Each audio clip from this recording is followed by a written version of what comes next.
yun, welcome back mga kalapatids. So ito, abangan tayo ngayon. So San Jose, Nueva Ecija yung training. So makulimlim mga kalapatids. Yung lagay ng panahon, ayun oh. Wala pa yung araw. So ito mga kalapatids, kakatapos ko lang magpa-low fly sa mga South Warriors natin. May madilim oh. Makulimlim. So ito mga kalapatids, yung mga pang ko South. So, South Warriors, ayan. 6 yung nakalabas dyan. Kakatapos lang magpa-low fly. Ayan. So, maya-maya is kakain na rin sila. Habang hinihintay ko yung mga tinraining ko na pang norte. So, ito may naiwan na isa rito mga kalapatids. Hindi ko muna sinakay. Ayan. Yung dalawa pala, ayan. So, 4 yung hinihintay kong Warriors ngayon. So, yung isa doon is yung nilalaban natin sa TFC. Third lap na sa Sunday. Sana makauwi yung Warriors natin na yun. At dito naman, ito. So, ayan, oh. Yung mga pang South, 6. So, ayan. Wala pang, mga kalapatids, wala pang time of release. So, di pa nagsisend sa GC namin. So, abang-abang muna tayo ngayon, mga kalapatids.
Mga kalapatids, ito oras na ng abangan natin.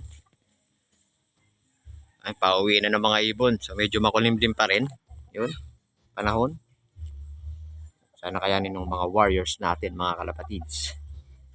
So may sinali tayong pooling dyan. Sana mauna siya. A few moments later. Ito mga kalapatids, meron na tayong isa.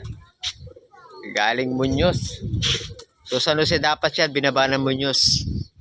Gawa nung ito mga kalapatids, oh, tignan nyo naman yung panahon. Nahirapan sila. So ito, buti nakapagpauwi pa tayo ng isa. Yan, oh. Ito yung mga kasama niya, wala pa mga kalapatids. Ito, nauna to.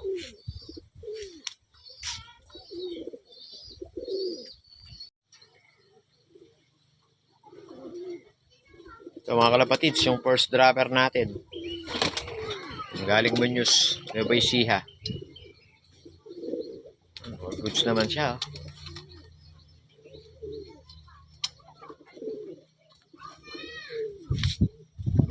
Grabe yung panahon mga kalapatids.